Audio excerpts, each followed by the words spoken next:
Hey, what is up everybody? Welcome to Destination Perfect, a channel dedicated to helping you guys travel smarter, cheaper, and better. Today we're going to help you avoid some of the tourist traps that plague Europe. That's right, we're talking about those places that look amazing in pictures, but are actually overcrowded, overpriced, and just not worth your time. Look, I get it. Planning a trip to Europe can be super overwhelming. There are just so many places to see and do. It's easy to get caught up in the hype and end up somewhere that's just not worth your time or money. So, whether you're a seasoned traveler or planning your first trip abroad, this video is for you. Let's kick things off with a controversial one, the Mona Lisa. I know, it's like painting to see, but trust me on this, it's just not worth the hype. You're gonna be crammed into a room with hundreds of other tourists all vying for the same photo. Seriously, you're better off spending your time at the Musée d'Orsay. It's got a way better collection of Impressionist and Post-Impressionist art, and it's way less crowded. Think Monet, Degas, Renoir, those guys. Plus, it's housed in a former train station, which is just cool in itself. You can't go wrong with a bit of architectural beauty thrown in, right? And the best part? You can actually get close to the paintings and appreciate them without getting elbowed in the ribs. Next up, we're headed to Copenhagen to talk about the Little Mermaid statue. I hate to break it to you, but this one is a major letdown. It's tiny, like really tiny. You've probably seen pictures online, but trust me, they're deceiving. It's dwarfed by the crowds that gather around it every day. And speaking of crowds, be prepared to battle your way through a sea of selfie sticks just to get a glimpse of this underwhelming statue. It's just not worth the hassle. If you want to experience the magic of Hans Christian Andersen, skip the statue and head to the nearby Tivoli Gardens. It's a whimsical amusement park that captures the spirit of his fairy tales way better than a tiny bronze mermaid ever could. Next up on our list is La Rambla in Barcelona. This famous street is known for its lively atmosphere and street performers, but it's also notorious for pickpockets. The crowds can be overwhelming, and it's easy to become a target if you're not careful. Plus, the shops and restaurants here are often overpriced and cater mainly to tourists. If you want to experience the real Barcelona, venture off the beaten path and explore the local neighborhoods. Check out El Raval for a more authentic and vibrant experience. It's full of unique shops, cafes, and street art that truly capture the spirit of the city. Next up, we're jetting off to Rome to talk about the Spanish Steps. Now, don't get me wrong, they're beautiful, but they're also always, and I mean always, completely overrun with tourists. You're not going to get that romantic Roman holiday vibe you're probably imagining. You're more likely to get trampled by a tour group or have your picture photobombed by 100 strangers. If you want to experience the beauty of Rome without the crowds, wake up early and head to the Trevi Fountain before the masses descend. You'll be able to enjoy the peace and quiet while soaking in the beauty of this iconic landmark. Hey guys, if you are enjoying the video so far, please make sure to like and subscribe to the Destination Perfect channel for more travel videos like this.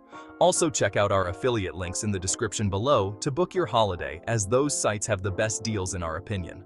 Buying from our links will really help the channel out. Now, back to the list. Alright, let's hop over to Dublin and talk about Temple Bar. Now, I know this one might be a bit controversial, but hear me out. Temple Bar is essentially a tourist trap. It's loud, it's crowded, and the prices are through the roof. Look, I get it. You want to experience the crack and have a pint of Guinness in a traditional Irish pub, but trust me, you can find way more authentic and affordable pubs elsewhere in Dublin. Head to the pubs in the Liberties or Smithfield neighborhoods for a more local vibe. You'll find friendly locals, live music, and a pint that won't break the bank. Sticking with Ireland, let's talk about the Blarney Stone. This one is for all you superstitious travelers out there. Legend has it that kissing this stone gives you the gift of eloquence. But let's be real, it's just a stone. And not a particularly hygienic one at that. You have to contort yourself into a weird position and kiss a surface that's been slobbered on by millions of people before you. If you're really desperate for some good luck, you're better off finding a four-leaf clover. At least that won't leave you with a mysterious cold sore. Next stop, Berlin. And we're here to talk about Checkpoint Charlie. This former Cold War border crossing is now a major tourist attraction, but it's honestly a bit underwhelming. The original checkpoint booth was removed years ago, and what you see now is just a replica. Plus, the area is swarming with street performers dressed as American soldiers, which feels kinda disrespectful and gimmicky. If you want to learn about the history of the Berlin Wall, head to the East Side Gallery or the Berlin Wall Memorial. They offer a much more powerful and thought-provoking experience. Let's be honest, the Leaning Tower of Pisa is basically the definition of a tourist trap. It's crowded, it's overpriced, and let's face it, it's just a leaning tower. Sure, it's a feat of engineering, but it's not exactly the most exciting thing to look at.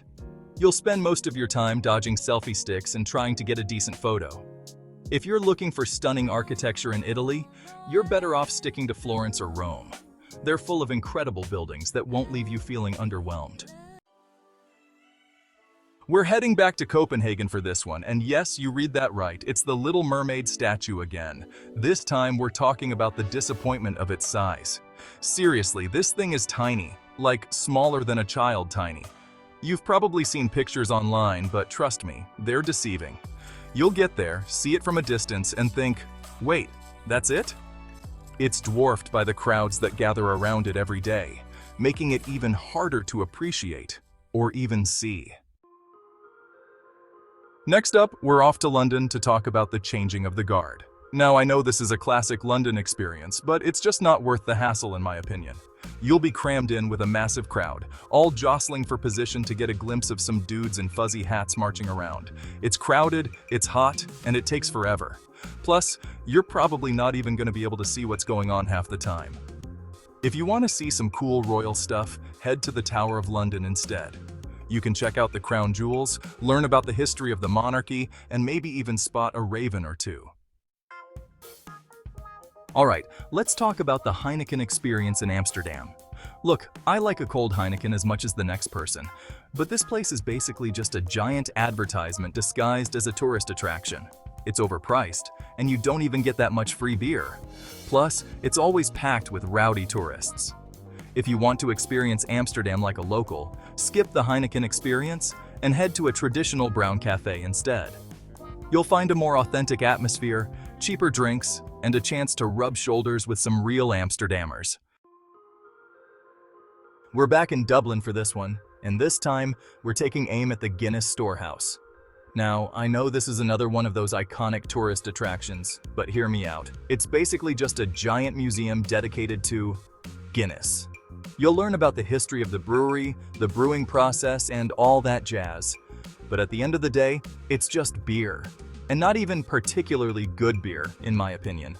Plus, it's expensive to get in, and the crowds are insane.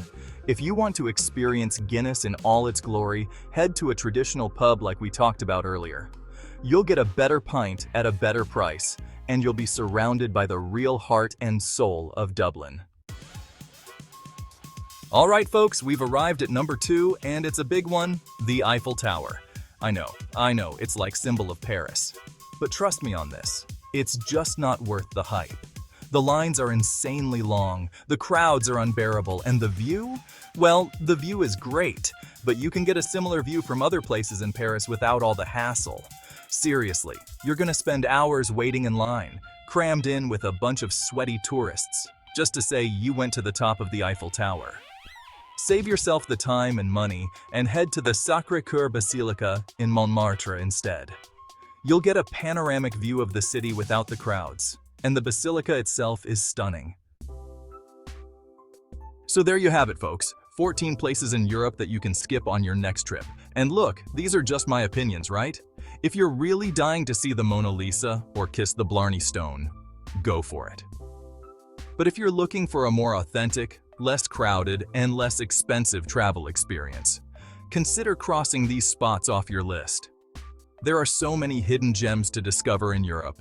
So get out there, explore, and find your own adventures. Peace.